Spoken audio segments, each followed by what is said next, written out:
Beleza, estamos gravando. E aí, como foi essas suas 2 semanas, né? São 15 dias de matéria. Como é que tá esse lado aí de vocês? O que vocês acharam da matéria dessas 2 semanas? Eu achei bem interessante essas 2 últimas que você deu. Principalmente a parte de sono, eu achei bem interessante. Foi memória e aprendizado e ciclo sono-vigília, não é isso? Isso. Beleza. Né? Essa parte é muito legal. Eu até tinha umas dúvidas que eu queria te perguntar, que ficou da semana passada. Fica à vontade. Então, deixa eu só procurar aqui que eu vou vendo a aula e eu anoto as dúvidas para fazer. Uhum. Daquela primeira aula sobre sono, que você fala sobre a melatonina e a questão da luz com ela e a questão que ela influencia no sono e tal. Aí eu pensei que tem muita gente que tem feito esses tratamentos para insônia usando melatonina, né? Sim. E aí eu queria saber se é uma boa mesmo fazer esse tipo de tratamento, se não pode causar alguma coisa ruim. Então, sobre os tratamentos com melatonina, alguém falou que também tem um monte de pergunta, a gente vai intercalando, pode ser, Natália? Pode sim. Você, a Maria Júlia e mais alguém que tiver questões, a gente vai intercalando, tá bom? Uhum. Então, sobre a melatonina, o problema da melatonina é que é um hormônio, né? Então, tem os receptores estilo hormonais que atuam. Uhum. E quando a gente faz tratamento prolongado com hormônio, a gente tem vários casos de dessensibilização, né? Onde você tem as células se adaptando, dependendo da dose que você usa, você pode ter a retirada de receptores das células, né? A Uhum. gente vê isso, por exemplo, tem que tomar muito cuidado no uso do cortisol, né? Tem que tirar o cortisol bem aos pouquinhos. Ou, bom, tem vários exemplos de a insulina, que forma resistência quando você fornece ela com muita, em grande quantidade durante um longo período de tempo. Então, pelo menos até a última vez que eu olhei sobre a melatonina, apesar dela ser muito eficiente, né, nesse tratamento, na indução do sono, também não há estudos de longo prazo que possam garantir que o uso seja seguro. Eu Uhum. vi um estudo que não foi de muito longo prazo, não lembro se eram 3 meses, mas onde eles relataram que estava havendo muito abuso do uso da melatonina com rebote, falta de sono quando é retirado da melatonina. Entendeu? Então, eu acho que ela é indicada no caso de pessoas que têm redução de melatonina, como é o caso, por exemplo, de idosos. Então, Uhum. desde o momento que você nasce até o idoso, você vai só abaixando o nível de melatonina, né? Então, quanto mais idoso, menos melatonina o organismo está fabricando. Então, nesses casos, é como se fosse uma reposição hormonal, até se justifica, entendeu? Uhum. Mas no caso de um jovem como vocês, indivíduos da sua idade, esse uso indiscriminado pode causar algum efeito adverso por conta de vocês já terem um nível que teoricamente é bom, é ótimo de melatonina, entendeu? Então seria um excesso de uso. Uhum. Isso é o que Entendi. eu vi nesse artigo que eu li sobre o assunto, tá?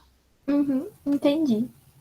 Beleza. Então eu tomaria cuidado. No final das contas, eu tomaria cuidado, usaria com critério e com acompanhamento médico de alguém que entendesse direito, porque também tem muito profissional da área de saúde que vai na onda de uma empresa que visita, né, e oferece um presente aqui, uma amostra grátis ali, fala que funciona e a pessoa entra na onda. Então tem que ser um bom profissional para acompanhar, tá bom?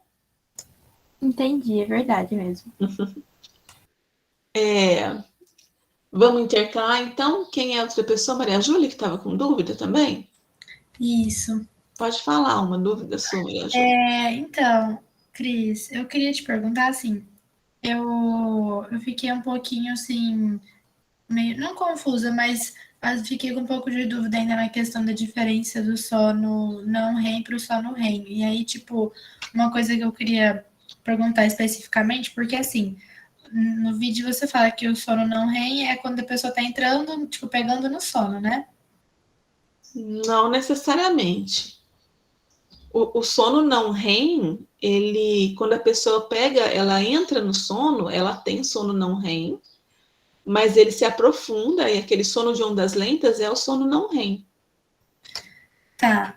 Então, porque assim, a dúvida que eu queria saber, quando a gente tem aqueles espasmos, quando a gente começa, logo que a gente começa a dormir, que a gente tem aqueles espasmos musculares. Uhum. Isso, eu sempre tive muita dúvida, que meu namorado faz muito isso, e eu não consigo entender, tipo, que ele acabou de dormir, e aí eu fico pensando que, às vezes, esses espasmos é de muito relaxamento, né? Mas como que, tipo assim, em 5 minutos que ele acabou de dormir, ele já tá relaxado desse jeito, sabe? Mas acontece que o sono, quando a pessoa tem, principalmente quando ela está muito cansada, ela aprofunda o sono muito rapidamente.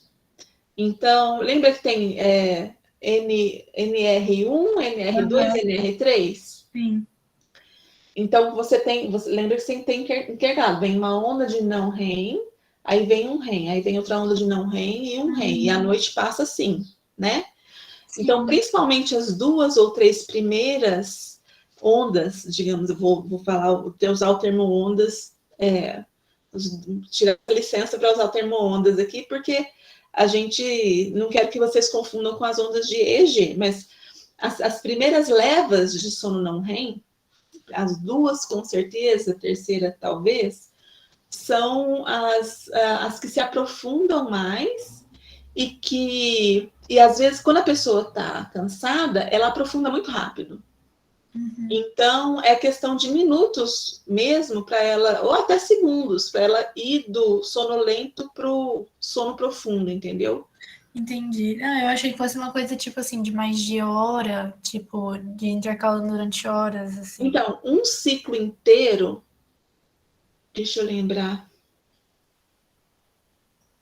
um ciclo inteiro era em torno, eu não vou lembrar, 60 a 90 minutos.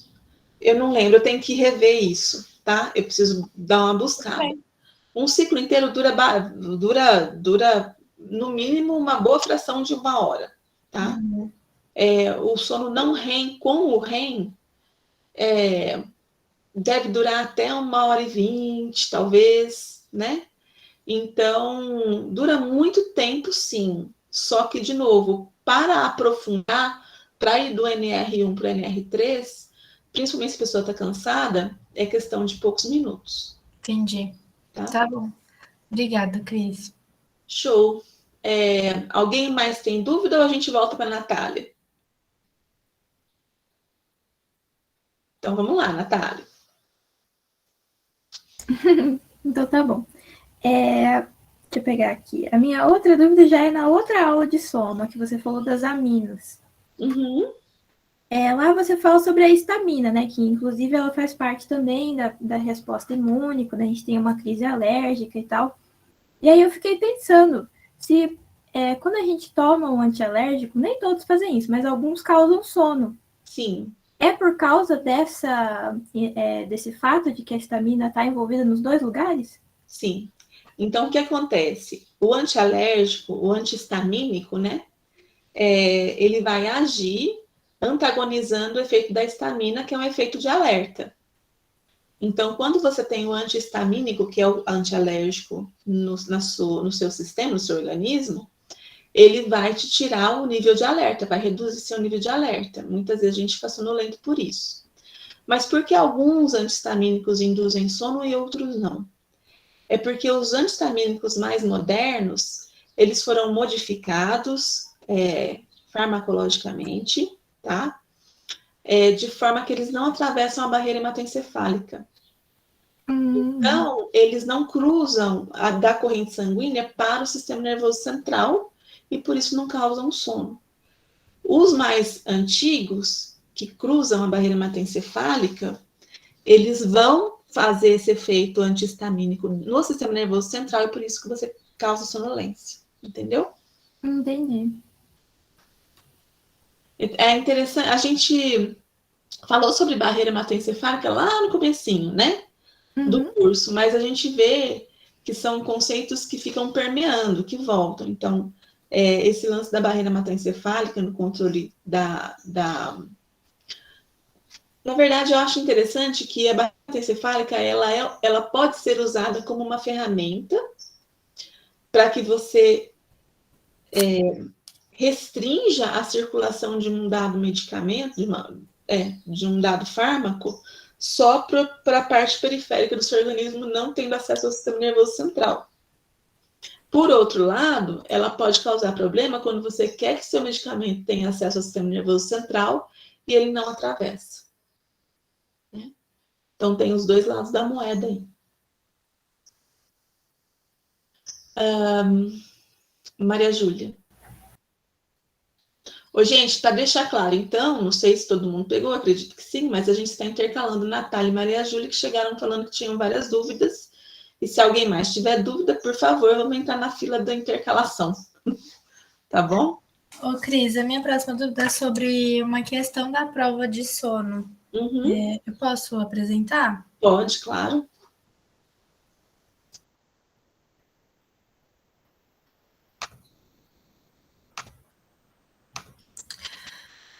É sobre essa questão aqui, que agora está aparecendo a resposta depois, né? Aí, o que eu não entendi, o meu grupo, foi a questão dessa palavra de populacional, que a gente não estava entendendo, tipo assim, porque quando a gente viu populacional, a gente pensou, tipo, será que o registro, eles estão falando que é populacional porque eles contam com mais de um exame para chegar num resultado, tipo, de várias pessoas, ou é outra coisa? Aí a gente acabou colocando unitário. E também a gente colocou potencial de ação e não graduado. Se você puder me explicar. Então vamos lá. O que é o EEG? Por que populacional? Populacional no sentido de que muitos neurônios, é uma população de neurônios que contribui para o sinal. O registro unitário é um registro onde você tem o sinal de um neurônio registrado, isolado, tá? O registro populacional, ou potenciais de campo, são os registros de muitos neurônios ao mesmo tempo. O EEG é uma coisa macro, é uma visão macro dos sinais elétricos que estão acontecendo ali embaixo do eletrodo. Então, começa daí, é um registro de muitos eletrodos, por isso registro populacional, entre aspas, tá bom? Potenciais de ação são sinais muito rápidos, e na verdade, se você pensa na organização do córtex, esses potenciais de ação, eles vão sair pelos axônios para baixo, e você está olhando aqui de cima. Então, você está olhando, na verdade, os sinais mais lentos, que são as ondas provocadas pela neurotransmissão. Esses sinais mais lentos, que são as ondas provocadas pela neurotransmissão, são os potenciais graduados, os potenciais pós-sinápticos excitatórios e inibitórios, tá bom? Entendi. Então, o EEG é um resultado do funcionamento de muitos neurônios e, na verdade, da comunicação, da neurotransmissão entre eles, da recepção da informação neurotransmissora desses muitos neurônios. Então, a gente está falando de potenciais graduados e um registro populacional. Entendi. Então, tá bom. Obrigada. Beleza. Foi a Maria Júlia, né, Natália? Ainda lá sobre as aminas, que eu acho muito interessante essa parte, então eu acabo ficando mais curiosa.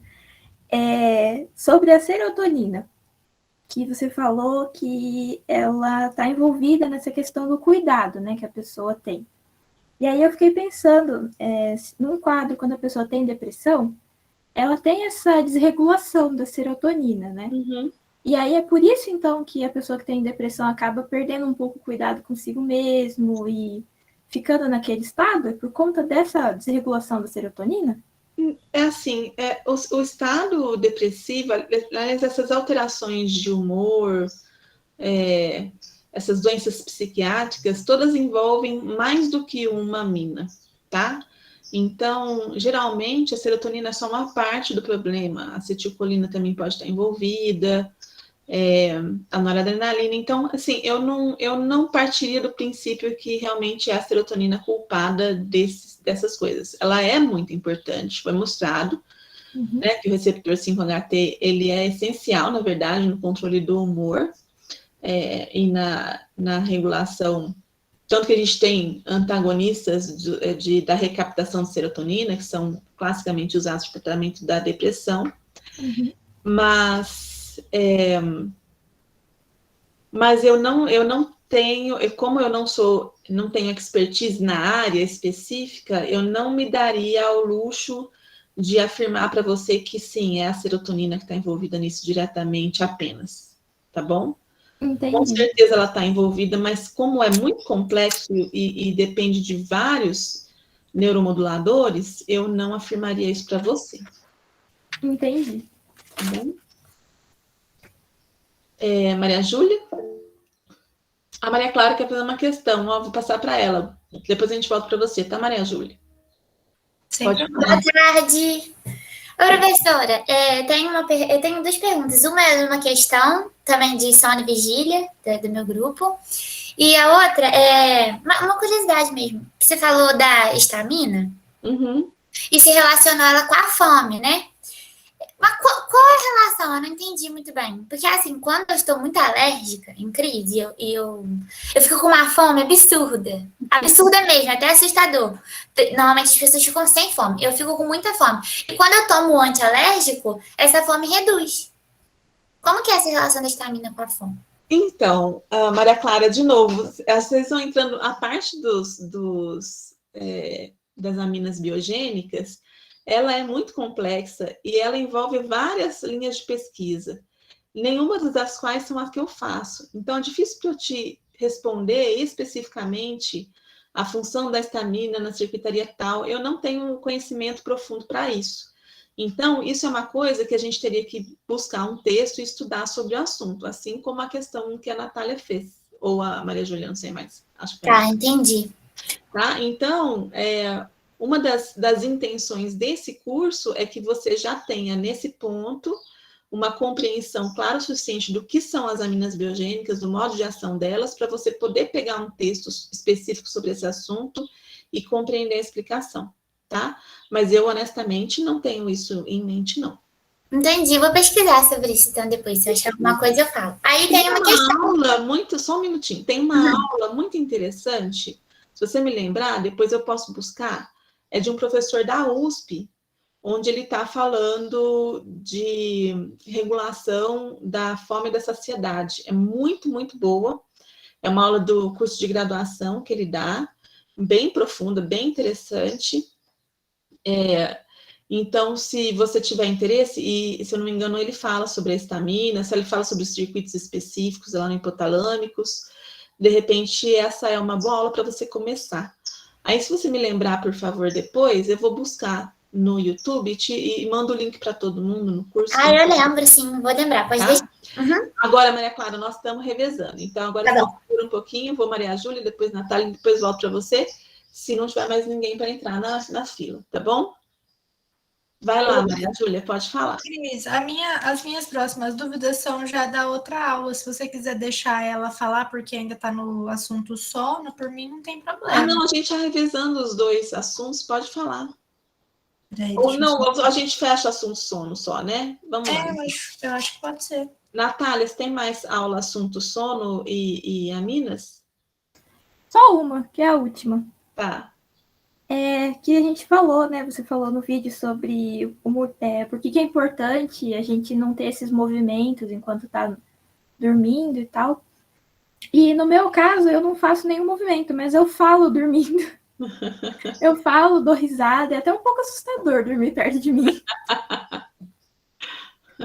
E é uma coisa que eu nunca entendi, o que estimula ali no meu cérebro que eu começo a falar dormindo. Na verdade, você com certeza se movimenta sim, porque você se reposiciona na cama. É você que não está acordada para ver. E então, com certeza você se reposiciona, porque isso é um mecanismo até para proteção dos tecidos, né? Para não haver algum problema de circulação sanguínea. Se você ficasse o tempo inteiro na mesma posição, você ia ter algum tecido prejudicado pela pressão ali, por a circulação sanguínea ser prejudicada, tá? Então, você se reposiciona assim. Quem fala muito e quem tem, por exemplo, alguns sintomas de sonambulismo, que sai andando, né? Conversando, todos esses sintomas onde você tem movimentos mais ricos, digamos assim, você está no sono de ondas lentas, tá? Então, durante o sono REM, você realmente tem uma inibição poderosa dos movimentos, você tem atonia muscular. Então, essas conversas e muita gente tem. Na minha família, minha filha, a gente conversa dormindo fácil. Vira palestra, se deixar. Então... É até perigoso isso, porque às vezes a minha mãe conversa comigo e no outro dia ela acha que eu lembro, mas eu não lembro do que eu falei. Ela vai tirando informação de você? Vira e mexe, meu marido acorda rindo de mim, falando, você falou isso, kkk. Tá bom. Mas outro dia ele estava falando comigo, eu falei assim, não, eu não consigo calcular isso, eu não sei como é que faz esse cálculo, eu preciso aprender. Que eu tô com um perrengue de eletrônica lá no laboratório de equipamento quebrado, que eu tô precisando consertar, não tem dinheiro para ficar pagando profissional para consertar, não. Eu tô tentando aprender e estava nessa fase, eu fiquei falando das contas que eu estava tentando aprender. Mas isso é tudo sono não REM, tá? Então, de novo, são sonhos mais simples e por isso corre menos risco, na verdade, de você acabar executando alguma ação que seja mais danosa, né? Porque imagina se você mexesse no sono REM. O sono REM são aqueles sonhos ricos, onde você pula, voa, briga, mata, sabe? Aqueles sonhos bem malucos. Agora, você mexer num sonho mais racional, entre aspas, mais simples, é uma coisa. Você mexer num sonho desses malucos é outra completamente diferente, muito mais perigoso, né? Então, existe sim essa inibição, tá bom? Entendi. Beleza. Maria Clara. É uma pergunta, professora. É uma questão lá do teste. Tá assim, ó. O núcleo supraquiasmático, 2 pontos. Nós, do meu grupo, estávamos em dúvida. Entre uma que a gente estava em dúvida, foi a resposta certa, só que a gente errou, né? Marcou a outra. Então, a que a gente marcou é inibido por células ganglionares retinais, e a correta que a gente ficou em dúvida era inibe neurônios pré-ganglionares autonômicos simpáticos. Nesse caso, essa opção correta é porque seria uma consequência, né? Não é que o núcleo supraquiasmático inibe, é porque ele inibe... Calma aí, Ih, deixa eu pensar. Você acha que ele ativa um inibidor? Isso. Não, ele inibe ou ativa... Ih, calma aí. Ele é ativado por células ganglionares da retina. Essas células ganglionares ficam acionadas durante o período claro. Sim. Então, durante a luz, o seu núcleo supraquiasmático é ativado. Sim. Mas lá no terminal sináptico dele, nos neurônios pré-ganglionares simpáticos, ele libera um neurotransmissor inibitório. Então, esses neurônios ficam inibidos durante o período de luz. Sim. Por isso, não há produção e liberação de melatonina durante o período de luz. Sim. Quando começa a cair a luminosidade, começa a reduzir a ativação das células ganglionares. Então, elas deixam de acionar o núcleo supraquiasmático, que deixa de inibir a produção de melatonina. Ah, faz sentido. E aí aumenta o nível de melatonina durante a noite. E aí ativaria os neurônios pré-ganglionares simpáticos, que é o que você... Isso, exatamente. Então, seria meio que uma consequência, né? A gente ficou em dúvida por isso, porque ele se relaciona com um mecanismo anterior aos pré-ganglionares simpáticos, aos neurônios, e não a ele diretamente. Isso aí era para pensar na via da melatonina, da regulação da melatonina. Não, era só isso mesmo, professora. Agora faz todo sentido. Podia ser, né? Assim, pela lógica, até poderia ser que as células ganglionares, elas inibissem, contanto que uma aí iniba, né, ao longo do caminho, pela ação da luz, a gente estaria bem, né? Uhum. Então, até se eu não quisesse que vocês soubessem como funciona a via, o raciocínio de vocês não estava errado. Uhum. Só que, na verdade, quem inibe é o supraquiasmático, Sim. tá? Tá, obrigada, professora. Beleza. Mais alguém com dúvidas sobre sono e neuromoduladores? EEG, essa parte da matéria? Então, vamos para a parte de memória, que Maria Júlia falou que tinha uma pergunta da outra parte. Pode falar. É uma questão também, eu vou apresentar, sobre o condicionamento operante. Uhum. E, nossa, essa questão me pegou tanto, Cris, não tem noção. A gente ficou, acho que, metade da prova só nessa questão. Sério? Sério. Porque a gente ficou muito em dúvida, essa questão aqui. Vamos ver se eu vou saber responder, né? Então, porque assim, né? O que pegou a gente, na verdade, porque eu sabia, eu até notei que você fala no vídeo que no condicionamento operante é uma ação que gera uma consequência, não são dois estímulos, né? Dois estímulos, dois impulsos é o do clássico, que eu fiquei com isso na cabeça. Aí eu sabia que podia ser ou essa aqui ou essa aqui, que foi essa que a gente ficou em dúvida. Aí a gente começou a fazer várias pensamentos, assim, várias, tipo assim, teses, e acabou que a gente colocou essa, mas era outra que a gente está em dúvida. Então, porque o que acontece? Se você tem uma ação primariamente emocionalmente competente, tá? Não tem por que você associar ela a nada. Ela já, por si só, ela já te causa o medo. Entendeu? Ela já te causa a emoção que seja positiva. Então, a ideia é que você vai fazer uma coisa, você já não faz essa coisa se ela por si só já lhe causa a emoção. Você já evita na base. Então, no caso do condicionamento, é uma coisa que você faria, que você deixa de fazer, porque passa a ter um significado negativo, no caso, que a maioria dos condicionamentos são negativos, né? Consequência negativa. Então, você faria ela porque seria inócuo, mas como você acabou associando aquela ação a uma consequência emocionalmente competente, você deixa de fazer a ação inócua. Entendi. Tá. Porque a gente seria uma ação emocionalmente competente? Porque a ação primariamente emocionalmente competente não tem por que você fazê-la. Então, a ação sendo competente por si só, você já, se for negativo no caso, né? Tô partindo do princípio que a gente está falando de condicionamento negativo, você já evita a execução. Deixa eu dar um exemplo para ver se eu entendi. Tudo bem? Uhum.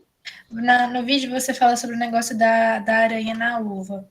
Tipo assim, essa alternativa que eu pus é como se a pessoa já tivesse tido a experiência de ter visto uma aranha na uva e aí ela já sabe, tipo, ela já tem um medo, emocionalmente falando, e aí ela não faz. Isso.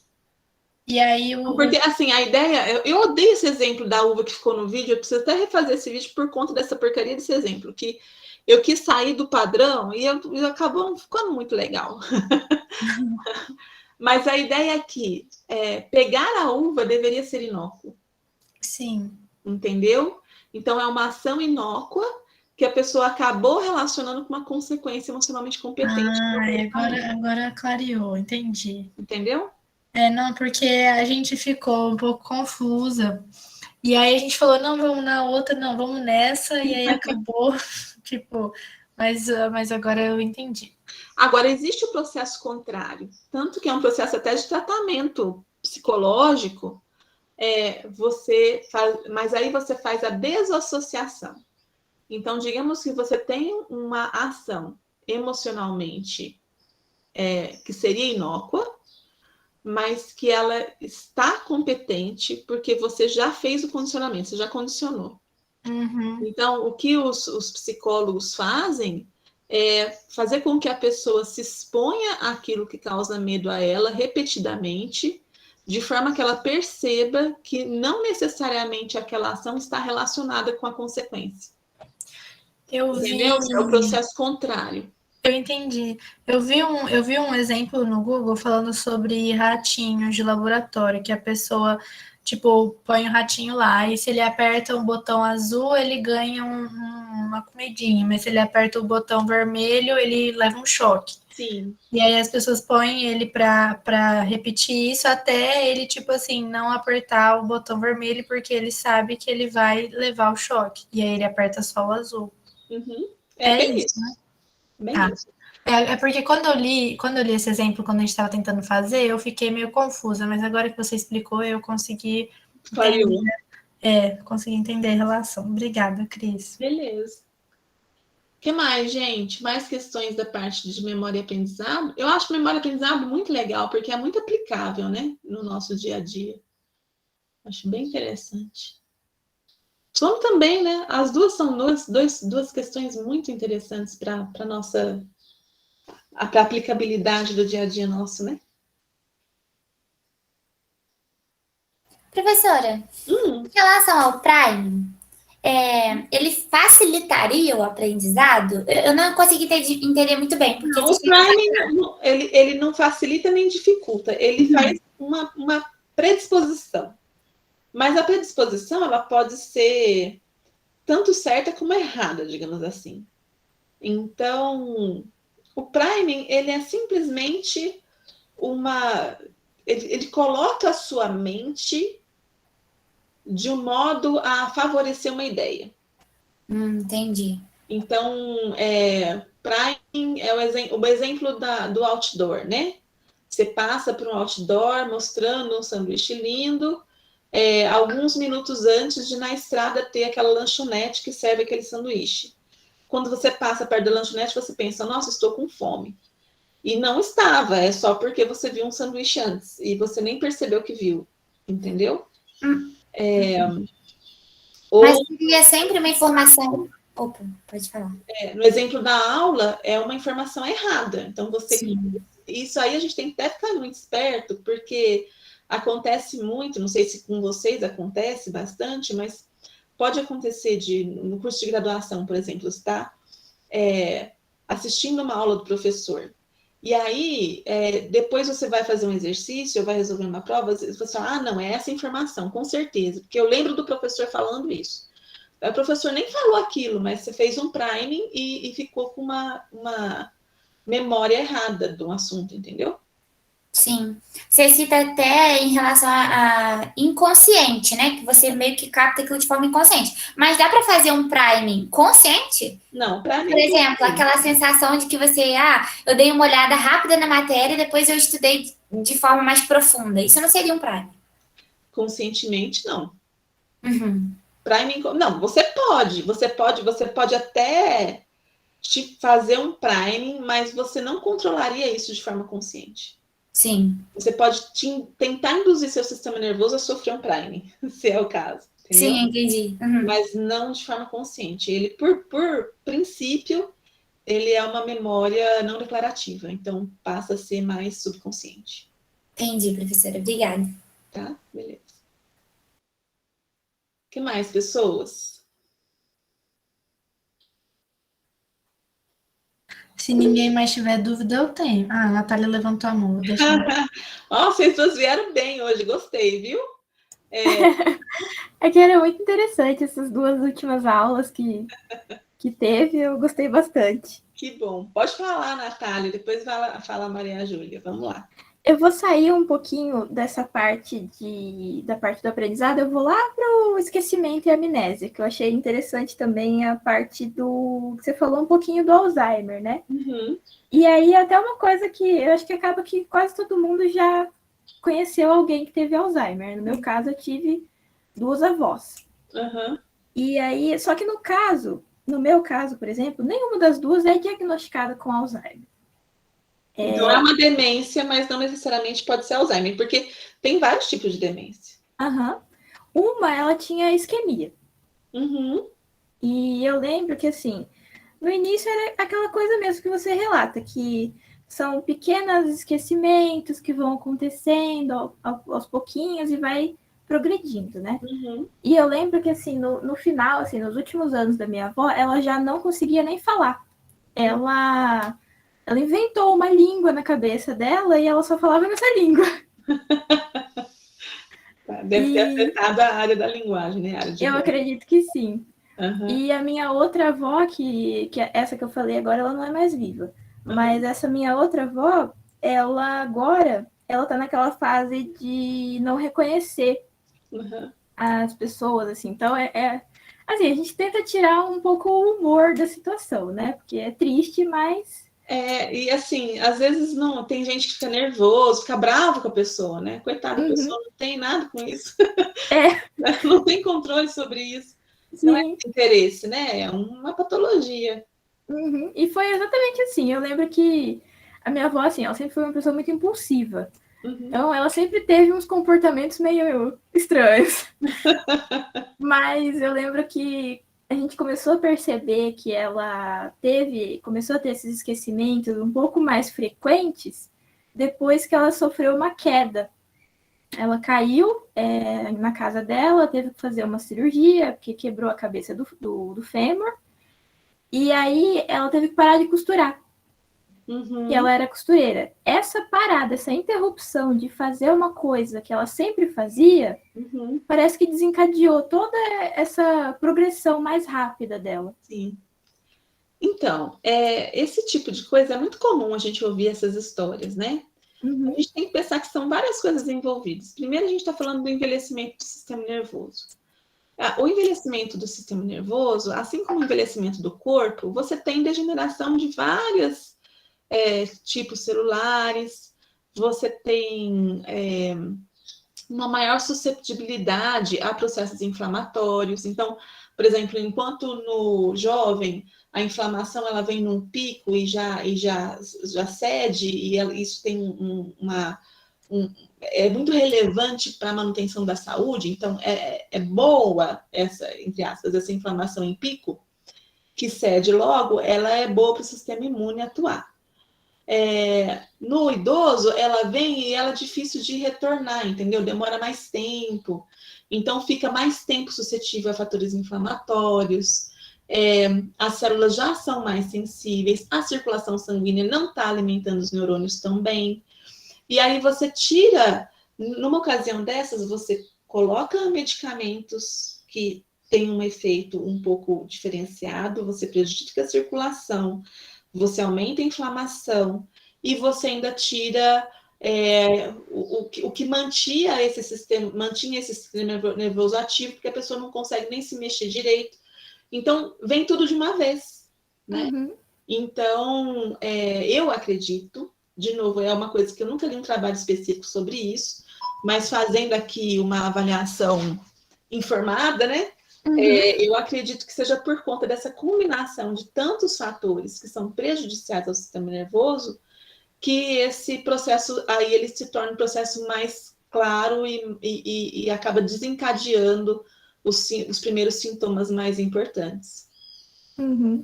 É o que eu imaginava mesmo, assim, vendo, né, o que aconteceu com ela, foi o que eu imaginei mesmo. Tem muita gente que fala, depois que parou de trabalhar, a gente fala, definhou, né? Então, tem muitos casos assim, né? Muitos. Então, tem que lembrar todos aqueles fatores que fazem bem para o sistema nervoso, a alimentação, a circulação, o exercício social, o exercício intelectual e o exercício físico. Tá? São coisas importantes para manter a saúde do sistema nervoso, principalmente considerando o idoso que está mais suscetível aos processos deletérios. Maria Júlia, pode falar. Então, Cris, o que eu queria conversar com você é sobre a questão do esquecimento. Tipo assim, teve uma hora que eu anotei aqui para fazer essa pergunta sobre como a gente consegue fazer a distinção do que a gente esquece e do que a gente, tipo, mantém na memória. Porque uma coisa que eu fico, assim, muito abismada comigo mesma é que, por exemplo, eu esqueci praticamente 100% das memórias que eu tive com a minha mãe antes dela falecer. Uhum. Então tem muita, muita, muita coisa que eu não lembro. Às vezes vem alguma coisa na minha cabeça, mas eu acho que fui eu que inventei. Ou às vezes eu vejo uma foto e vem a lembrança, eu também não sei se é de verdade ou se não é, se é uma coisa que a minha cabeça inventou. Eu, tipo, coloquei assim na minha cabeça que eu fiz, meu próprio cérebro fez isso para, tipo, evitar alguma tristeza, alguma coisa assim. Só que eu não sei, eu queria saber como que acontece essa distinção, porque se eu pudesse decidir, eu não ia decidir esquecer, sabe? Eu É, fico muito, tipo, tentando entender. claro, assim, o que mantém, todas as memórias são passíveis de desaparecerem no sistema nervoso. Apesar de algumas ser muito difíceis, principalmente aquelas que são emocionalmente muito, muito importantes, um trauma, sabe? Uma vergonha gigante que você passou 10 anos atrás, de repente você lembra e vem toda aquela sensação de vergonha de novo. Alguém já passou por isso? Sim, nossa, várias Já. Nossa, era uma criança, memórias. falei uma bobagem, sofri uma vergonha, tô com 50 anos de idade e tenho vergonha daquele fato quando eu era criança, sabe? Uma coisa assim, boba. Então, assim, essas memórias emocionalmente competentes, elas ficam, é mais difícil de você perdê-las. Agora, as memórias regulares da vida, é fácil de perder se você não usa. Então, para você manter, você tem que usar. Então, você tem que falar sobre o assunto, você tem que rever fotos, você tem que conversar com pessoas, sabe? Você tem que contar suas histórias. É dessa forma que você mantém as memórias em mente. Agora, veja bem, como é que você sabe se a memória é real ou é ilusória? Você não sabe. Nenhum de nós sabe. Na verdade, todas as suas memórias são experiências particulares suas de uma situação. Então, muitas vezes, pode acontecer sim, e não é tão difícil disso acontecer, você ter uma memória diferente de uma pessoa que estava na mesma situação. Ou de você, no caso de você fazer tanto, não sei quanto tempo faz, mas de você estar com uma memória mais nebulosa, digamos assim, da sua mente completar os buracos que estiveram no meio do caminho de uma cena, por exemplo, que você gostaria de lembrar. Uhum. Tá? Então, assim, ou você esclarece com alguém que estava junto de você, ou você não sofre com isso, não. Não, é porque, tipo assim, eu acho. Isso não tô falando só nesse caso, mas tem algumas coisas que acontecem. Por exemplo, eu vou dar um exemplo que eu também fico muito chateada. Em 2018, eu fui num show de uma pessoa que eu sempre tive o sonho de ir, e foi bem no dia do meu aniversário, foi tudo de bom, assim. Só que depois, tipo assim, uns 3 dias depois, eu já não lembrava de quase nada que tinha acontecido no show. Tipo, eu via vídeos e falava, nossa, é verdade, ele cantou essa música, eu nem lembrava. Tipo assim, eu tinha acabado de viver o negócio. Eu não sei se às vezes era muita adrenalina, e aí. Pensa o seguinte, estava muita coisa acontecendo ao mesmo tempo. Você não vai guardar todas as informações. Não vai. Não vai ser como um filme que você fez, que tem tantos detalhes, tá? Então, de novo, para você enriquecer detalhes de memórias, você precisa rever fotos e vídeos, conversar com as pessoas sobre o que aconteceu. Dessa forma, você vai sedimentando isso, mostrando para o seu sistema nervoso, com a frequência de conversa sobre o assunto, que aquilo lá é importante. Seu sistema nervoso vai reforçando as sinapses que armazenam essa informação. Mas não, você não vai guardar isso com detalhes. Eu vou contar para você. Eu passei uma fase, eu fiz pós-doc lá nos Estados Unidos. Foram 4 anos e meio da minha vida lá nos Estados Unidos. Nossa, bastante tempo. Foi. E eu passei, durante o pós-doc, uma fase muito difícil, muito, muito difícil, porque eu não tinha uma boa relação com o meu orientador lá. Então, porque era falta de comunicação mesmo, eu não conseguia me expressar e ele não me compreendia. E também eu acredito que tinha um lance aí de. Ele era libanês, eu acredito que ele fosse um pouco machista, eu sendo mulher, então tinha um problema cultural aí no meio.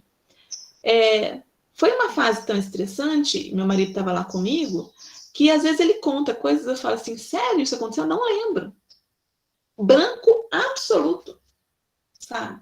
Nossa, eu não tenho ideia de que isso aconteceu. E são coisas legais, interessantes, que simplesmente estão apagadas da minha memória. Por quê? Muita coisa acontecendo ao mesmo tempo, seu sistema nervoso seleciona o que vai ser armazenado. Então, eu não me preocuparia com isso. Agora, para você favorecer armazenamento de memória, você tem que estar presente no momento, vivendo, prestando atenção naquele momento. Então, uma coisa que está acontecendo muito com todos nós hoje em dia é que a gente faz as coisas, por exemplo, mexendo na internet. Então, a sua mente não está focada naquilo que você está fazendo. Uhum. Quando você vê, o negócio já aconteceu, você mais ou menos que nem sabe como aconteceu. Então, é um exercício muito interessante para a parte mnemônica e até para a saúde mental. Isso vai soar até essas coisas, culturas orientais, né? Mas é você estar presente, viver o momento presente, sem estar fazendo uma coisa com a cabeça em outro lado. Isso vai ajudar você a armazenar a memória, tá? Não, mas faz total sentido. Obrigada. Mas é isso, mas relaxa, cara. Todo mundo tem memória alterada da realidade. Não tem problema com isso, não. Ainda mais, vai passando o tempo, vai ficando cada vez mais nebuloso. Fala sobre o assunto, comenta, conta, conversa, tá? Thaís, pode falar.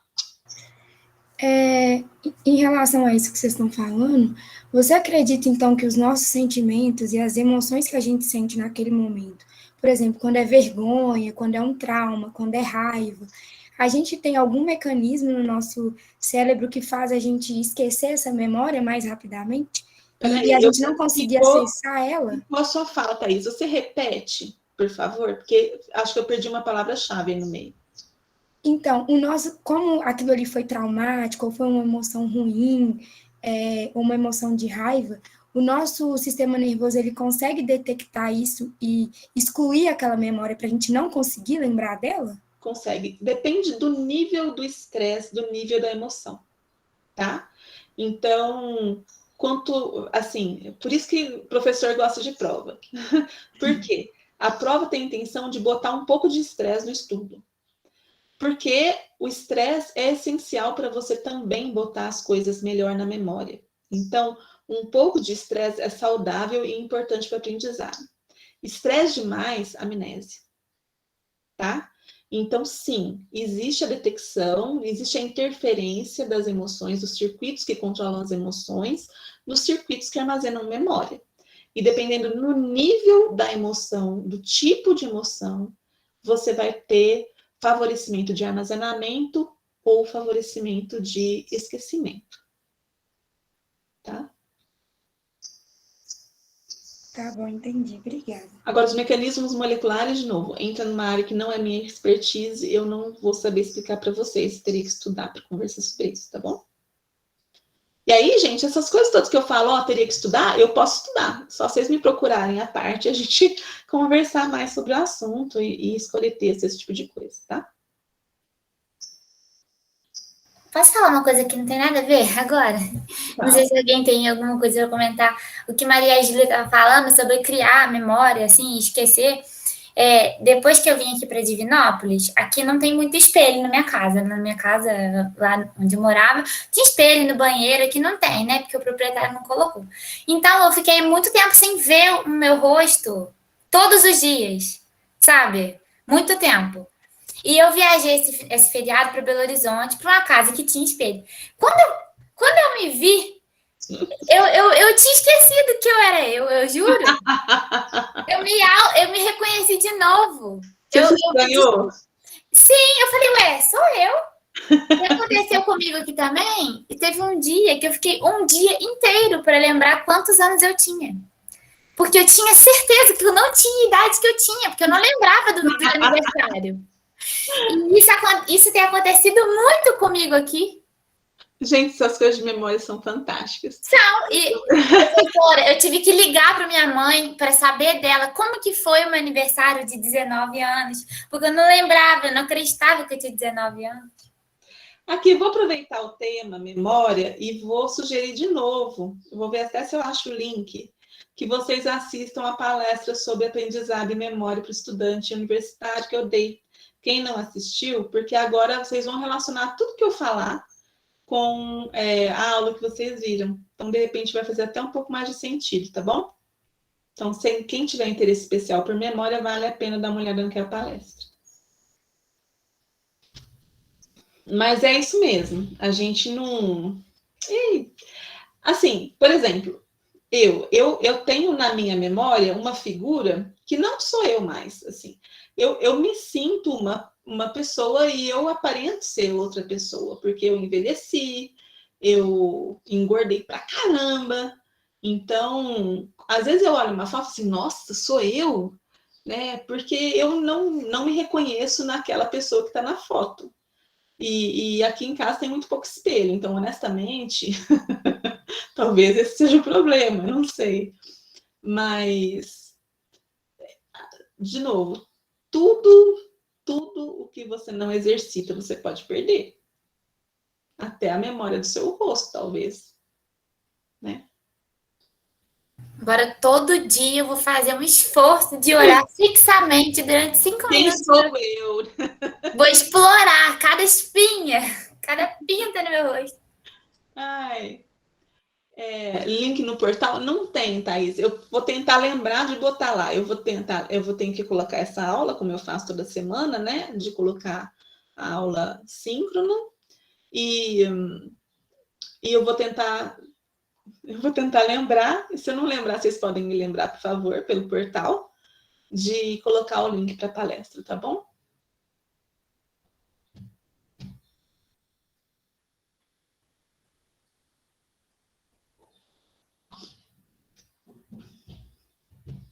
Essa questão do esquecimento é realmente muito engraçada. Porque eu acho que, assim, por conta de todo esse período que a gente passou, né, de 2020 para mim foi acho que para todo mundo, mas parece que ele foi um buraco, assim, sabe? Um divisor de tempos. Porque quando eu lembro das coisas que aconteceram em 2019, parece que foi há 10 mil anos atrás, assim. Eu vejo vídeos meus de 2019, eu falo, mas eu não sou mais essa pessoa. Acho que ninguém sabe? Vai ter uma reconfiguração total do nossa avaliação de nós mesmos e do mundo aí. Obrigada, Luísa. Vou até aproveitar para copiar, para ficar mais fácil para mim depois. Professora, sobre essa relação 2020 e o que a Maria Clara falou sobre idade, parece que 2020 não existiu, eu não me identifiquei com a idade. Eu disse, nossa, eu já tô com essa idade, mas por quê? Aí eu lembrei, 2020, parece um branco, surreal. É verdade, é verdade. É uma loucura, né, gente? Eu acho que às vezes isso acontece porque a gente, por exemplo, quem ficou realmente de quarentena, assim, dentro de casa, viveu o mesmo dia praticamente todos os dias, tipo, de acordar e você passar o dia na sua casa e dormir de novo. E aí, às vezes, tipo, parece que o tempo não passou, mas na verdade passou. Eu fico também pensando nas duas únicas semanas que eu pisei na faculdade, eu falo, gente, isso realmente aconteceu? Eu realmente pisei na faculdade, fiz o meu apartamento, porque é muito estranho, parece que é só uma ilusão mesmo. Não, gente, eu imagino, sabe? Vocês que chegaram na universidade, de repente tiveram que sair no susto, deve ter sido um choque grande. Mas a boa notícia é que ano que vem estaremos todos de volta, né? Volta tudo, volta como se nada tivesse acontecendo, a não ser pela máscara. Fala, Maria Clara. Professora, falando nisso aí de que 2020 parece que foi um ano, sei lá, né? Não vou nem citar isso, não. Um ano aí. Por que a gente tem a sensação que os dias passam cada vez mais rápidos, o ano passa cada vez mais rápido? Eu tenho uma teoria em relação a isso. Imagina você com 5 anos de idade. Um ano é 1/5 da sua vida inteira. Uhum. Agora você tem, digamos que você tenha 20 anos de idade, já é 1/20 só. Quando você tiver 50 anos, é 1/50. Acho que é uma relatividade, sabe? É em relação ao que você conhece como tempo, pela vida que você teve. Essa é a minha teoria. Legal isso. Muito interessante pensar dessa forma. Essa é uma teoria particular. Gostei, vou adotar também. Tá bom. Se você for publicar, você me cita, por favor. Pode deixar. Senão vai ser um plágio. Ó, a gente tá gravado, hein? Ai, ai. A Juliana tá falando que virou uma descontrolada. Durante a pandemia, você descontrolou? Sim, eu acho que eu fiquei muito mais ansiosa. Tudo para mim é chorar, é desesperar. Nossa, não dou conta. Eu era mais pé no chão. Agora eu fiquei bem Calma. apavorada. 6 meses e você volta ao seu normal. Agora, o seu novo normal, digamos assim. Comigo já é o contrário. A Juliana, eu aprendi muito na pandemia. Eu aprendi a me organizar, na verdade. Porque teve um ponto da pandemia, foi assim, as aulas pararam lá para... Foi o quê? Fevereiro? Foi abril, né? Março. Foi na terceira semana de março. Tá. As aulas pararam e aí os docentes ficaram assim, e agora? O que eu faço, né? Tipo, a gente parou de trabalhar, não tinha o que fazer, não sabia o que fazer, ficou perdido, porque teve que interromper experimento em laboratório para quem fazia pesquisa, teve que, assim, tava aquela loucura da pandemia, a gente não sabia como se comportar, todo mundo tava assim, aquele risco iminente de morte. Então foram alguns meses completamente malucos, acho, na vida de todo mundo, né?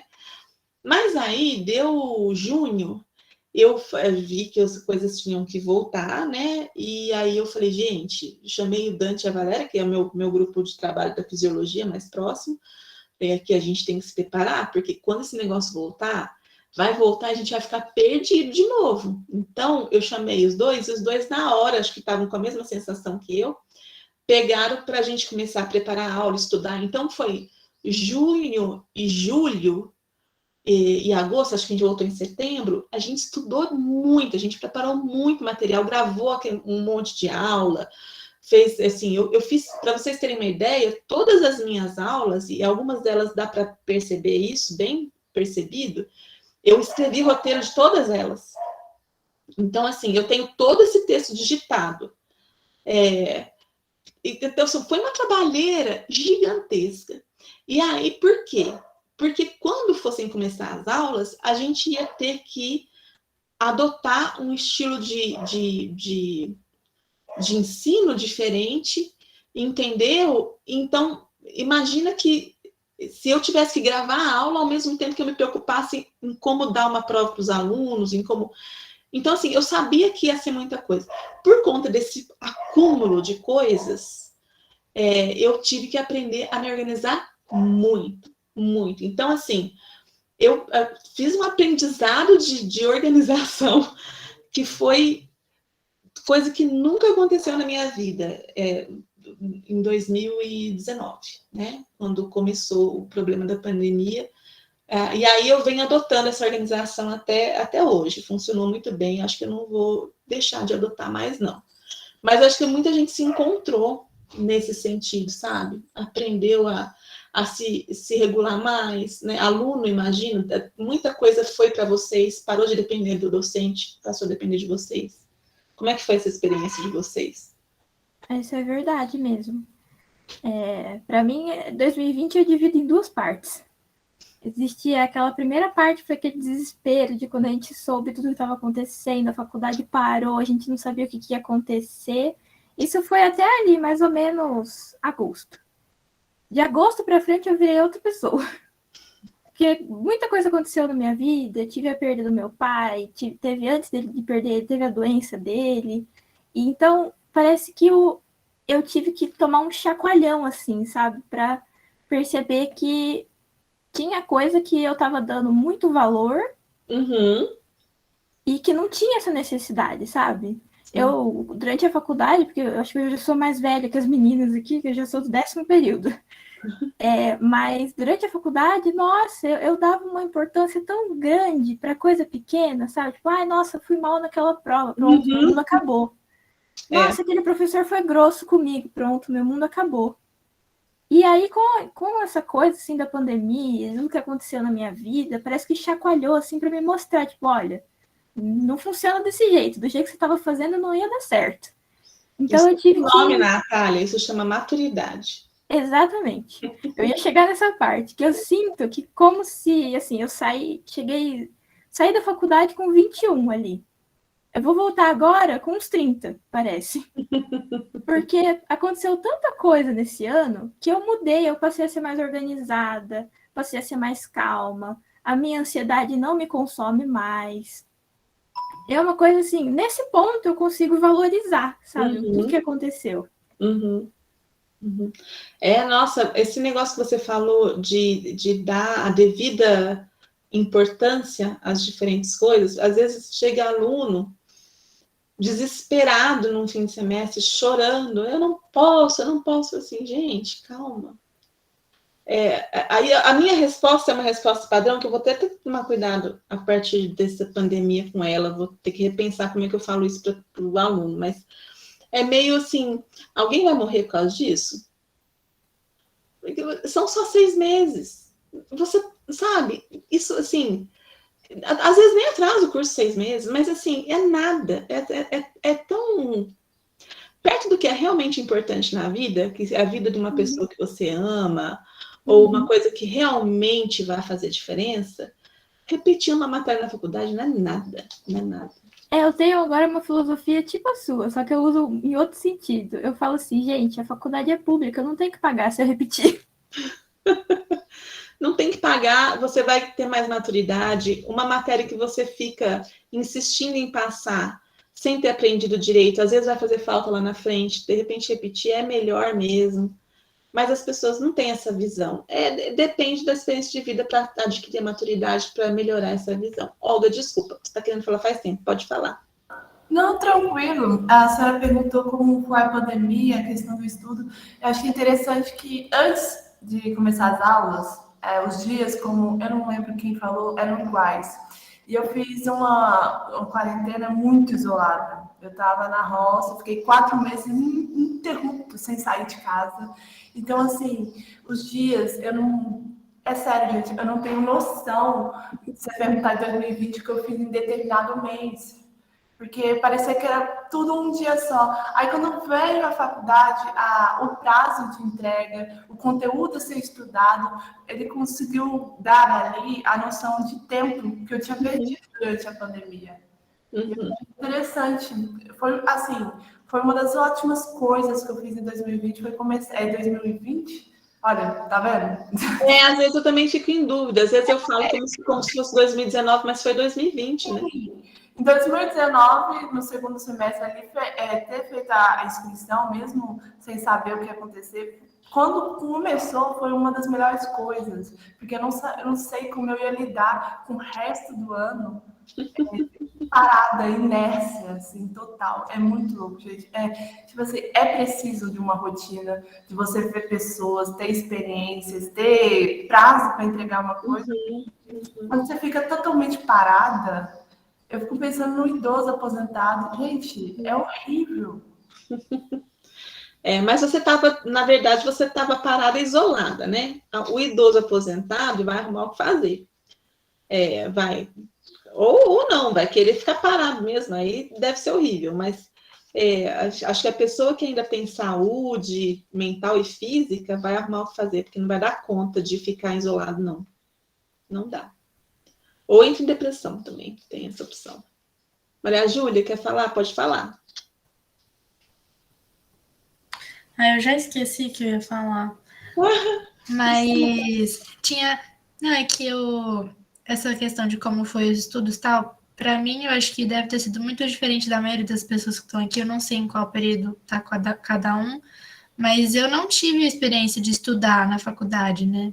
Tipo, eu entrei no laboratório uma vez, então eu nem sei como é um laboratório de faculdade de direito, eu não sei, não tive quase nada da experiência. Então, para mim, demorou muito tempo para cair minha ficha que eu estava na faculdade, porque parecia que eu estava estudando normal, tipo, no colégio, sabe, assim? Só que de uma forma no computador.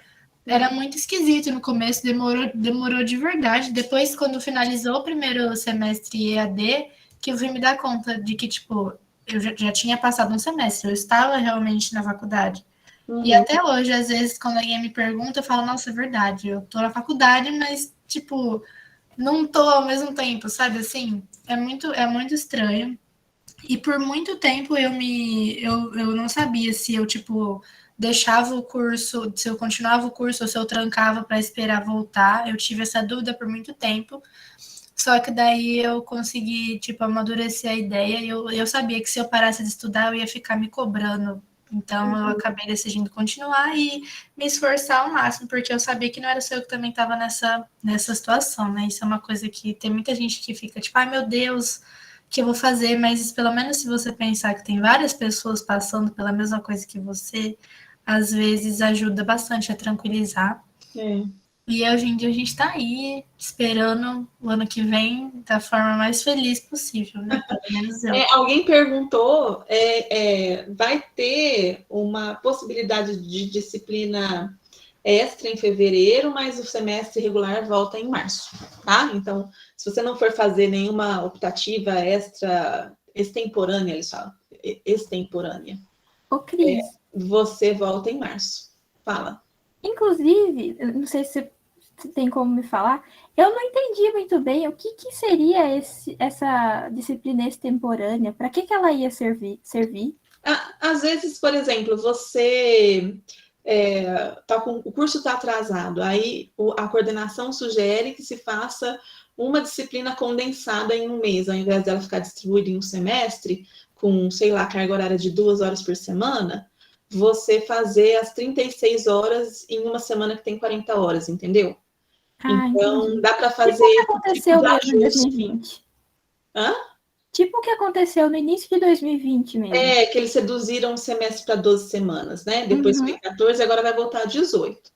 Então, seriam 4 semanas para docente que quiser fazer curso condensado poder fazer. Então, eu acho, por exemplo, que a enfermagem, se não me engano, vai fazer práticas condensadas em fevereiro, se eu não me engano. Ah, entendi. Ah lá, a Olga está falando exatamente isso, que vai ser possível pagar prática, né? Em Eu fevereiro. pensei que seria tipo assim, por exemplo, a pessoa fez todo o EAD dela durante esse período, e digamos que, por exemplo, no caso da bioquímica, faltou fazer desenho técnico, que é a material do final. Ao invés da pessoa ter que voltar, ficar lá presencialmente, ela fazer isso nessa disciplina extemporânea. Pensei que era tipo isso. Mas eu acredito que vai ser presencial. Ah, entendi. Porque o ano que vem volta tudo. Uhum. Né? Eu ia até perguntar sobre isso, Cris, porque, por exemplo, eu não peguei nenhuma aula prática de forma EAD. Então, todas as minhas práticas estão atrasadas. Eu fiz só uma que eu já estava com ela, tipo, já peguei, porque no primeiro período você não pode ficar escolhendo, né? Uhum. Aí foi a única que eu fiz, mas de todos os outros períodos eu não fiz nenhuma. Você acha que tem como fazer nesse período de janeiro, fevereiro? Se for oferecido. Eles vão falar isso mais para frente, então. Deve ter um período de matrícula, assim como tem um período de matrícula para o semestre regular, deve ter alguns dias onde você pode se matricular e aí você vê se seu curso e se essa disciplina está sendo oferecida como extemporânea. Entendi. Tá? Nem todo professor vai oferecer extemporânea. Eu, por exemplo, não quero nem ouvir falar de extemporânea, eu quero férias em janeiro. Em janeiro eu vou sumir do mapa, não vou nem olhar, porque eu vou estar de férias e eu vou usar minhas férias. E fevereiro eu vou usar para organizar a minha vida acadêmica, porque a gente vai voltar. E, assim, eu me adaptei tão bem ao remoto, honestamente, gente. Assim, a enfermagem tem matéria comigo no segundo período. O presencial era um desastre, sabe? Era um desastre. O nível que os alunos de enfermagem chegaram comigo durante o remoto, eu nunca consegui atingir com mais do que 2 ou 3 alunos no presencial. E eram vários no remoto. Não estou falando de prova, não, porque prova não avalia nada no remoto, que eu sei que todo mundo faz em grupo. Tanto que a prova aqui já é feita em grupo, que é para eu relaxar com isso. Porque eu sou meio neurótica com prova. Mas não é nota de prova, é nível de discussão durante o momento síncrono. Nunca atingi nível de discussão tão rico, tão interessante, como eu atingi no remoto com a enfermagem. E aí está voltando, presencial. E isso está me deixando triste, porque eu sei que mesmo que eu mude a forma de dar aula, eu vou mudar, eu vou tentar adaptar, eu posso ter um pouco de retrocesso. E é tão bom ver aluno aprendendo, vocês não têm noção, não. Para o professor é fantástico. Eu concordo com você. Tem matéria que, assim, não é que eu goste do EAD, vou ser muito sincera. Mas tem matéria que, por exemplo, eu sempre tive muita dificuldade com exatas. E quem é da bioquímica sabe que a gente passa uns perrengues danados. E as matérias que são exatas, para mim, ficou muito mais tranquilo de aprender por EAD. Porque aí, quando eu tenho que repetir ver uma aula de novo porque eu não entendi, eu vou lá, assisto o vídeo de novo. Imagina, pausar o professor é a melhor coisa que existe. Cala a boca, professor. Deixa eu raciocinar. Repete, sabe? E o professor nem fica ofendido que ele não está nem sabendo se está fazendo isso. Então, assim, é fantástico. Eu vou usar isso. Então, no meu retorno, o que eu quero fazer em fevereiro? Que até do final de dezembro eu não vou dar conta de fazer isso. Vou estar resolvendo muitas coisas que eu tenho que resolver. Em fevereiro, o meu planejamento é ter o que discutir em aula no presencial sem dar aula. Porque eu vou falar para os alunos, você quer ver aula tradicional? Tá o vídeo lá na internet. Sabe? Então, vai lá, me pausa, faz fast forward. Se eu falo devagar, você pode fazer eu falar rápido. Se você não entender, você me volta. Sabe? A aula tá lá. Agora, eu quero usar a sala de aula para discutir, conversar, enriquecer. Mas aí tem que preparar, né? Então, eu quero pensar como é que eu vou adaptar o que deu certo no remoto para o ensino presencial. Entendeu? Ô, professora, uma coisa interessante dessa sala de aula invertida, eu acho que esse é o nome, né? Que assim, quando você vê as colegas participando e toda aquela energia legal, e você não viu a aula, o que acontece, dependendo da semana, aí você fala assim, não, na próxima eu quero ver, eu quero participar, instiga a você. Instiga. E eu faço a sala de aula invertida. É um nome esquisito, mas diz que chama assim, invertida. Por quê? Porque além de eu chegar em sala de aula e você ter que ter visto a matéria, eu já chego em sala de aula dando prova, ou no caso, antes da aula, vocês têm o testinho, que vale nota. Então, é o que eu vou continuar fazendo. Então, gente, vocês saibam, primeiros 30 minutos da aula é prova sobre a matéria, que eu ainda não dei. Então, se vira para estudar. Porque isso força mais o aluno ter que assistir, entendeu? Desculpa aí, mas o professor tem que arrumar dessas ferramentas. Não tem jeito, não. Maria Júlia, mas olha só, presta atenção. A Maria Júlia está falando que ela tem dificuldade com o ED porque ela tem dificuldade de foco. Você, na sala de aula, dá uma distraída, você perde a linha de raciocínio do professor, porque na sala de aula o professor vai estar assim, ó. Matéria. Distrai um minuto para você ver o tanto que você perdeu. Daí que eu acho que a sala de aula invertida é interessante, porque você vai, no seu ritmo, estudar antes de chegar na aula. E na aula você chega para tirar dúvida com o professor. É outro esquema, entendeu? Então, Cris, eu concordo. O meu problema principal é a questão de falta de material. Tipo assim, eu aprendo muito mais lendo e escrevendo. Eu não tenho impressora em casa e né, a gente tem que pagar para ficar imprimindo as coisas se a gente não tem impressora. Então, tipo assim, o que eu sinto muita falta é de poder pegar um livro da biblioteca e ler alguma coisa, ou imprimir lá que eu sei que tem a impressora lá da faculdade, que é mais baratinho. Tipo, eu para sentar para ver um vídeo sem ter alguma coisa para acompanhar lendo, para mim eu não consigo aprender. Aí o que acontece? Eu assisto o vídeo, não entendo nada, e aí eu tenho que ficar lendo pelo Kindle, que é a minha solução da vida. Eu comprei o Kindle só para estudar, porque era uma forma mais física de eu conseguir aprender. E aí resolveu minha vida. Se não fosse isso, eu não ia conseguir. A gente se adequa, né? A gente se adequa. E agora vai voltar à biblioteca, né? Então, acho que você vai pegar os louros das duas coisas para quem continuar com sala de aula invertida, porque acho que vai ter muito professor que vai voltar tradicional. Eu acho muito legal, porque também é uma coisa de você, tipo, forçar o aluno a, tipo, correr atrás da informação, entendeu? tomar rédeas. Tipo, a pessoa que tem que ir se virar e tentar aprender. E aí as dúvidas vão ser resolvidas depois. Eu acho muito interessante essa forma de estudo. Sabe por quê, Maria Júlia? Eu vou te falar uma coisa. O que acontece com o aluno quando ele vai na sala de aula e o professor dá aula tradicional é que ele acha que aprendeu, mas ele não aprendeu. Ele só entendeu o que o professor explicou, se ele entendeu. Se ele conseguiu focar a aula inteira e acompanhar o raciocínio, ele entendeu, mas ele não aprendeu. Então, o que acontece? Aí o professor passa a atividade ou fala, estudem na próxima aula mais matéria. Quando o aluno vai perceber o que ele não entendeu direito? Quando ele está estudando para a prova, mais ou menos na véspera, próximo da prova, ou durante a própria prova, que é quando ele está resolvendo um exercício daquilo. Então, quando você muda o raciocínio e fala, olha, se vira com essa parte teórica, porque aqui na sala de aula que você vai ter as dúvidas, porque aí você põe o aluno para fazer exercício, para fazer discussões, é quando o aluno percebe onde estão as dúvidas dele, e ele percebe onde estão as dúvidas dele com você do lado. Então, você pode ir conversando e esclarecendo, entendeu?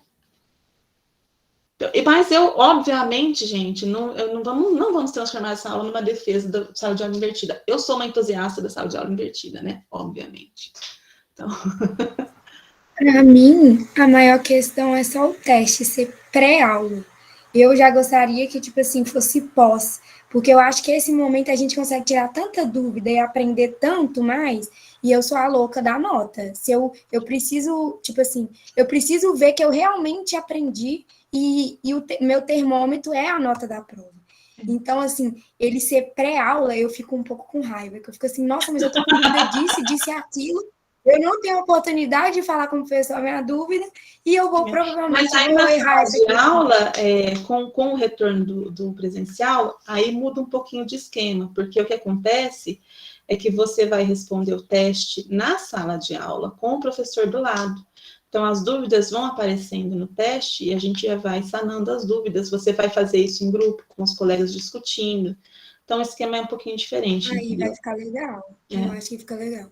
Eu gosto dessa sala de aula invertida. Eu gosto de ver a aula antes de chegar aqui e tal. De anotar tudo que eu tenho. Mas só o teste antes que me incomoda um pouco. É por causa da nota. Larga a mão. Bobeira, nota não mostra. Mas é importante a gente ver que, tipo assim, conseguimos fazer a prova, ler, entender o que a professora pediu naquela prova e tiramos uma nota legal. Mas no caso da matéria, dessa matéria Neurociências 1, essa prova vale pouco ponto, ela vale, todas as provas juntas valem 1/5 da nota, né? Ela vale pouco ponto justamente porque eu considero essa prova um momento de aprendizado em grupo. Então, eu considero que ao resolver a prova, vocês estão estudando em grupo. E é por isso que ela não pode valer tanto ponto, porque eu quero que seja um momento de aprendizado, não um momento de avaliação. Entendeu? Entendi. Então, isso é uma coisa a se pensar também para os outros professores. Talvez diminuir, pesar tanto a mão na nota dessas pré-aula e para ser um momento assim de discussão, porque realmente a gente aprende muito mais fazendo a prova em grupo e discutindo sobre as questões. Aí um ponto que o outro percebeu, o outro não percebeu e consegue discutir. É muito legal mesmo. Pois é. Mas aí, quando a gente tem uma matéria só da gente, a gente tem mais liberdade de brincar com isso. Né? Professora, já puxando esse gancho aí de prova, de nota, de avaliação, não tem o nosso texto, ó, a louca, o nosso texto que a gente precisa produzir individualmente, né? Na perspectiva pessoal. Uhum. Eu esqueci de tirar essa dúvida antes, mas como que você quer esse texto? Quando você diz perspectiva pessoal, a minha opinião sobre o que eu aprendi? É você conversando comigo. Entendi. Então, eu posso usar a linguagem da primeira pessoa. A linguagem pode ser criativo, pode usar a linguagem que quiser. Eu quero o seu ponto de vista sobre neurociências na sua vida com a contribuição desse curso, né? Ai, ótimo, então. Número de palavras também, não vou restringir. Eu já restringi? Acho que não, né? Não, acho que É claro que se vier um parágrafo, eu vou ficar meio chateada, Eu gostei de neurociências. A Cris é demais. Valeu, tchau. Nossa, essa coisa, isso aí você leva a zero, na boa. Leva a zero. Mas você entendeu? Eu quero. Entendi. Faz uma redação. A ideia é essa, faz uma redação. Sim, entendi. Obrigada. Tá, Maria Júlia, depois a gente conversa sobre o tema do seminário. Desde o primeiro guia de aula que eu fiz, eu gostei muito. Fazer questão de fazer, não sei explicar. Já os roteiros de estudo, não tinha essa vontade. O que é o roteiro de estudo? É uma lista de perguntas que os professores faziam, que tinha, tipo, 20 perguntas. Uhum. No Word simplesinho. E aí eu não me instigava a resolver eles. Já o guia de estudo, não. Vê a imagem do lado, a pergunta. Eu já escrevi a resposta embaixo. O desafio também, que, nossa, é outra coisa, professora, parabéns. Ai, muito obrigada. O guia de estudo, eu inventei ele porque eu sentia a necessidade de dar aula para vocês. Então, tipo, tinha coisa que era legal durante a aula síncrona, né, a aula regular, que eu comentava com vocês e não fazia sentido ficar gravada num vídeo na internet, entendeu? Então, assim, foi o jeito que eu arrumei de conversar com vocês durante a aula. Por isso que eu fiz guia de estudo, como se eu estivesse lá fazendo as perguntas em sala de aula para vocês. Seria assim, mais ou menos, que eu faria, entendeu? Nossa, e funcionou. Vamos saber que funcionou. Eles são muito bons. Eu gostei. Verdade, tá de parabéns, Cris. Eu também gosto muito deles. Estou feliz. Eu já sugeri para bastante gente usar, mas agora vai acabar o ensino remoto, então... Eu vou continuar usando, entendeu? Mas acho que é proveitoso, apesar de não estar mais no EAD no próximo semestre, tem muita coisa dele que é muito bom. Não, eu vou usar as videoaulas, os guias de estudo. Gente, comigo, sala de aula vai ser isso aqui, ó. Na verdade, eu acho que eu vou dar a provinha em sala de aula, em grupo. Então, vou chegar na sala de aula, distribuir as folhas, falar, olha, vocês têm uma aula para resolver isso aqui, discutam, fiquem à vontade, os grupos resolvem suas questões lá. Depois eu vou recolher e a gente vai fazer uma roda e vai conversar sobre as dúvidas, esse tipo de coisa. Ou eu vou dar um desafio para a gente né, fazer a emergência das dúvidas. Mas a minha aula não vai ser mais aula tradicional. Vai ter aluno que vai odiar. Eu tenho certeza que vou ser criticada por causa disso. Mas, honestamente, eu não acredito mais no ensino tradicional. Depois dessa experiência que eu tive, não.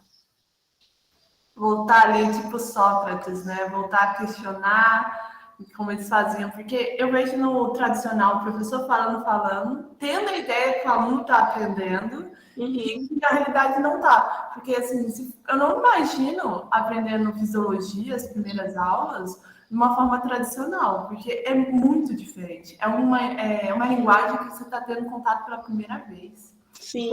Isso numa marretada só é complicado. E tem coisa que, assim, explicar... Por exemplo, tem turma... acho que não foi nesse curso, acho que foi na medicina... Primeiro período da medicina, eu dei uma matéria, estava tudo no vídeo. Aí o professor chegou, professora, eu não entendi o assunto tal. E era aula. Aí eu falei, gente, mais dúvidas, né? Eu tirei as dúvidas pontuais, falei assim, então, você não tem como melhorar isso? Não, eu não entendi o assunto tal. Aí eu peguei e meio que dei a aula de novo. E aí o menino entendeu.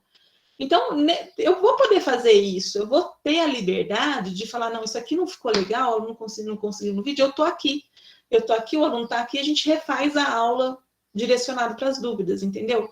Mas é outra coisa, você refazer a aula, o aluno tendo visto a aula antes, é outra coisa também. Né? Sim, ele já teve, pelo menos, o primeiro contato, né? Não vai ser totalmente cru. Exatamente. Ok, gente. Professora, desculpa, só uma dúvida sobre a apresentação do seminário. O meu grupo ficou com essa dúvida e é o seguinte, a apresentação, ela vai poder ser realizada apenas um integrante fazendo o conteúdo todo ou todos do grupo têm que participar apresentando o seminário? Não tem uma regra, vocês podem dividir como vocês quiserem. Beleza. Muito obrigada. Beleza. Tinha a Maria Júlia, acho que queria falar sobre o tema do seminário, né? Isso. Beleza, então fica depois que a gente fechar. Gente, vamos fechar a aula, podemos? Podemos. Podemos. Vou interromper aqui a gravação.